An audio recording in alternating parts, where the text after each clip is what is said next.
I love the sort of the insularity of Mr. Bean, this sort of self-centeredness which reflects in the fact that, you know, if I have to get myself into the part, I don't need another person or a situation or a prop in order to create him. You just have to,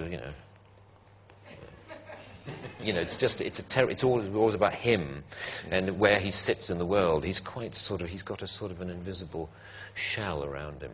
Yeah.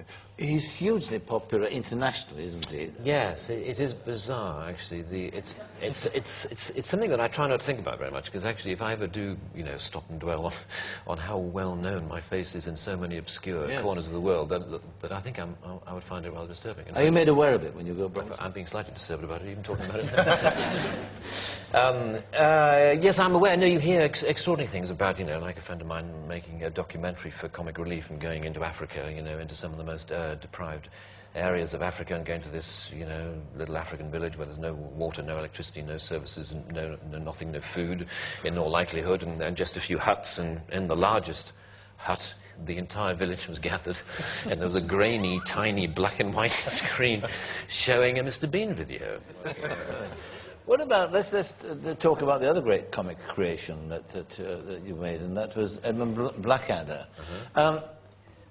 What was the reason of setting it, first of all, in 500 years ago? I mean, what was the inspiration for that? Yeah, it was after a sketch show that I did called Not the 9 O'Clock News, and myself and Richard Curtis wanted to do a sitcom of some kind. And we were sitting around trying to think of ideas, and of course the dominant sitcom of the time was Fawlty Towers. There still is a very dominant sitcom, and a definitive piece of work.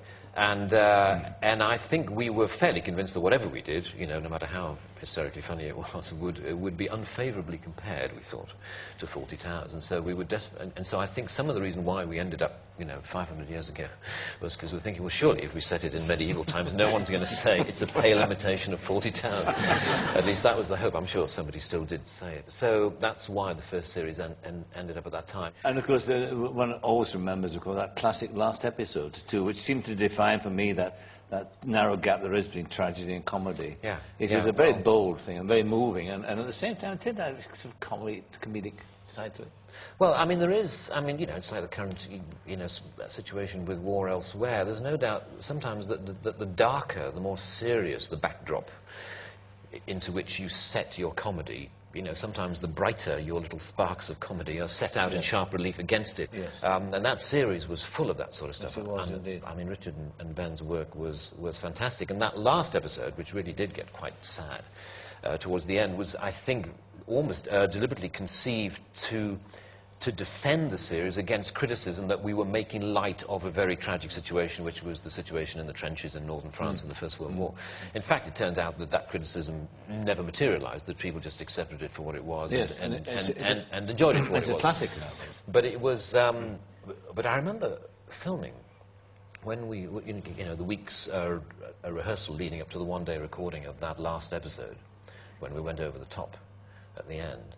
And for the first time, and probably the last time actually in my acting career, that because throughout rehearsal, as an actor playing the part of the Blackadder, and knowing that even though the rest of the episode, of course, was its standard sort of funny sitcom self, there was this deep sort of twist in the, in my stomach throughout that week of sort of thinking along with your character that you were doomed, that you were going to die at the end of the week. It was a most peculiar, I'm sure, serious actors playing serious characters in difficult situations feel this all the time, that there's a psychological effect. And obviously if you're trying to feel the character and feel his dilemma, then you're going to feel some of the fictional feelings for real. And I was amazed, throughout this awful knot in my stomach. Was it difficult to do itself, the actual moment of doing it? Was it difficult? No, you felt swept along by it. Yet again, I think because it was so well written, and that weird, transition when you go forward and I blow the whistle that we go over the top, and there's some wonderful lines about, because I'd been trying to pretend that I'd gone mad in order to get sent back from the front, and it conspicuously failed, and the Blackadder says some, I can't remember it very well, but says some line about, who would notice another madman around here, and a line like that, it just, grasps the moment. And it's so fantastic to be part of. But by God, I felt it. I really did feel it.